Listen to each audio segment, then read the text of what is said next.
Dinarland talk found in the IQDCalls chat. From Fox Mulder. I live in Detroit. I have worked in Canada for many years on and off since the early 80s. Vacationed in Leamington, Canada all my life. I had acquired a lot of Canadian dollars. My line of work involves oil. When the Alberta oil sands was getting ready to come online, a fellow worker invested in Canada. To make a long story short, he cashed 65,00 Canadian dollars in 1995. Between 2006 and 2007 he exchanged his Canadian for US and doubled his money.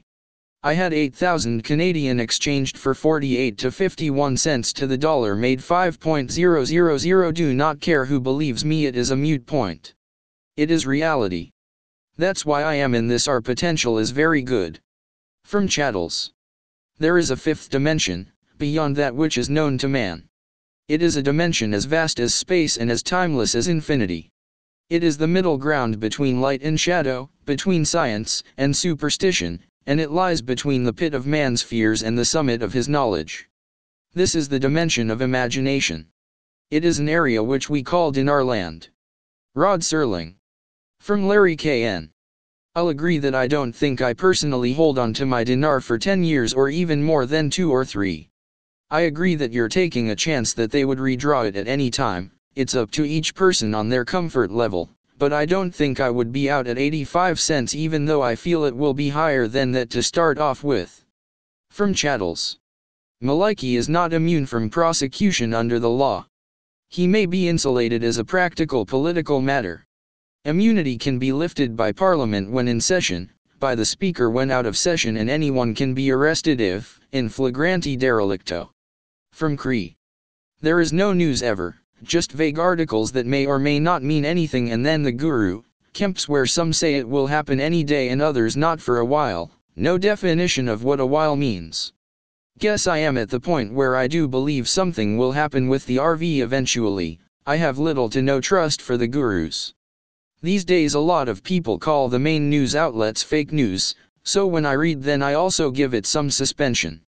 I was reading somewhere about the GCC, forgot exactly what it stands for, but it is supposedly many of the Middle Eastern countries working together, including eventually having a single dinar currency for countries like Iraq, Kuwait, Saudi Arabia, and others, including Iran. Guess we will have to wait and see if that happens in our future and what effect it has on up. Okay, a question. The USA controls the banking system around the world, I guess through the IMF. That is why they could devalue the Kuwaiti dinar and the Iraqi dinar and the dong many years ago. It is my understanding that the Iran rial is not in the international banking system, which is what when Obama paid the ransom, he had to fly plane loads of USD to Iran.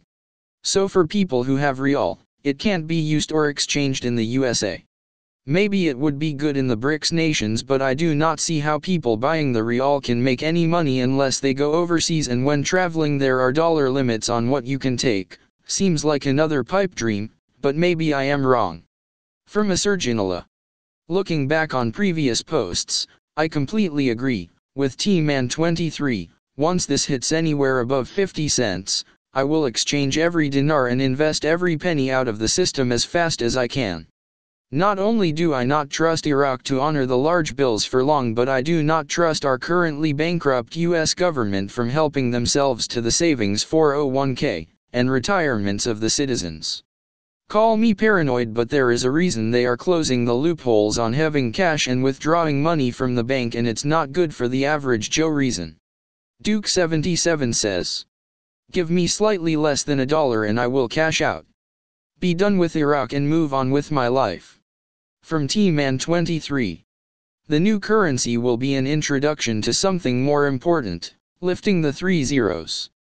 And I was oh so hoping to see a campaign on the intro to the new currency going into the 15th.